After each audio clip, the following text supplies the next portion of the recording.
Hey guys, David Abrams here again for an episode of Motivation Mondays. Now I'm going to do something a little bit different today and actually going to do 2 different questions for you guys. So let's go ahead and get started. All right, introducing the 4 C's of startup business success, okay? Question number 1 for you guys today. Are you currently thinking about pursuing a startup business venture? Or question number 2, are you currently involved in a startup business venture at this current moment? All right, if you answered yes to either of those questions, I want you to stay tuned. Watch this entire video because we have some great content today, some stuff that you can use to supercharge your startup success. Let's go ahead and get started. Listen, creating a successful startup business doesn't have to be risky. If you're the type of entrepreneur who is committed to excellence, then today's video will be a real eye-opener because it contains 4 powerful keys to help you alleviate your startup stress so you can decisively move in the right direction in your current startup venture. Okay, I'll explain more in just a moment. If you're serious about making the most of your startup operation, then the 4 C's of startup success are exactly what you need to give you and your business the positive momentum you're looking for. C1, we're doing all C's today. C1, choose the right market. Before you make any serious moves in your startup venture, you must be sure that you stick with the fundamentals of business and choose the right market. This is something that so many people miss. Okay, so to help you with this process, I've decided to share this sneaky little cheat sheet to streamline it for you so you don't get stuck in the rut. So here it is. Make sure that the market has potential for profitability. Make sure that the market is looking for the solution that you've created. Make sure that you identify all the problems that the current market needs solved. Identified, you're not solving them. And most importantly, make sure that the market has the capacity to pay for your unique and valuable solution. All right, guys, and one of the best ways to do this is by looking in the market already to see if something is out there, or by doing ad research, or by doing content research. Are people talking about this? Are there ads out there that are running with a high cost per click, which would of course mean that they're getting paid for ads, so they have to be making a profit. So some instant ideas to start looking at, but you need to know these things before moving forward.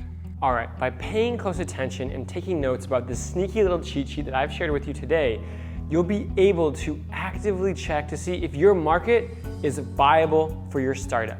And what this is actually going to do is eliminate the risk of going into a market that doesn't want your product, save you time, energy, and money, and it's also going to help you move forward with a passion and purpose for your startup.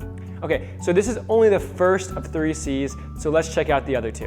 C2. When it comes to creating a successful startup venture, choosing the right market isn't the only focus area that's important. Choosing the right business model is equally important. Believe it or not, there's 3 distinct points of reference that you can easily follow to help you decide on the right business model. Here they are. Your business model must have the potential for growth and scalability. Your business must have the potential to be systemized and streamlined with ease. And most importantly, your business model must give you the freedom to step away from it or sell it when you're ready to move on to another venture. Again, read through those one more time. Listen, if your current startup business model is implementing or you're considering implementing any of the 3 reference points that I just talked about, then I can only say you have to reevaluate your business goals and look at your overall business strategy. Why? Because without substantial room for growth, you're not creating enough room to grow as a real company. What's going to happen is you're going to end up just making yourself a job. You're going to be stuck in this 9 to 5 or maybe even 8 to 11 p.m. job that you've created for yourself. And listen, if that's what you want, that's absolutely fine. That's totally your decision. but I can only suggest what to look at and what to do to avoid these type of things. But let's go ahead and look at reference point number 3. All right, our final and last C of the day, C3. If you want to achieve the highest levels of startup success, then it's an absolute must that you surround yourself with a team of like-minded entrepreneurs who are committed to the same vision as you.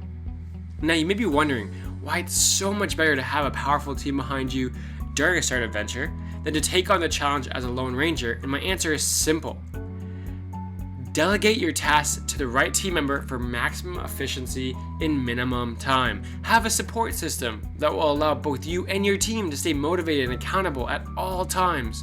And most importantly, you'll have an easier time scaling and growing your business without burning out or ruining your health. Now, I said 3 C's, but there's one more C that we're gonna talk about right now. And if you thought the first 3 C's were helpful, then you're gonna love this last one because it is powerful. C4, consistent execution daily. If your startup business is going to beat the odds, then you better pay attention to what I'm about to share with you because it's extremely important. If you and your startup team lack the ability to complete the most basic business tasks on a consistent or daily basis, then you are going to fail. I'm not saying this to hurt your feelings. I'm saying this because I care about you, I care about your success, and I want to see you break through and have the best life possible.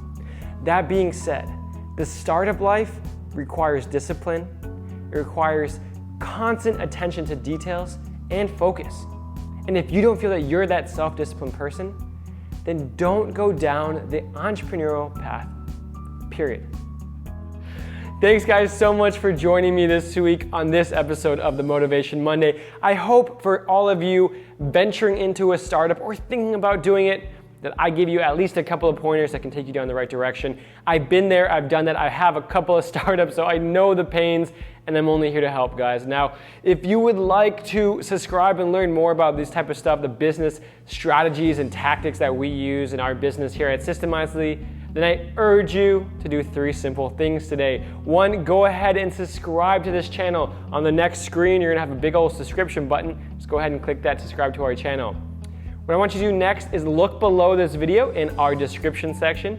We got an awesome report for you on how you can break free from your business in 5 simple steps. Go ahead, sign up for that, and download that today. And finally, as always, I ask, please add any comments, questions, anything that you need. We'll look in the comments section every day, and if you have any questions or concerns, we'll go ahead and answer them right there in YouTube. So thank you so much for watching, and have a wonderful rest of the week.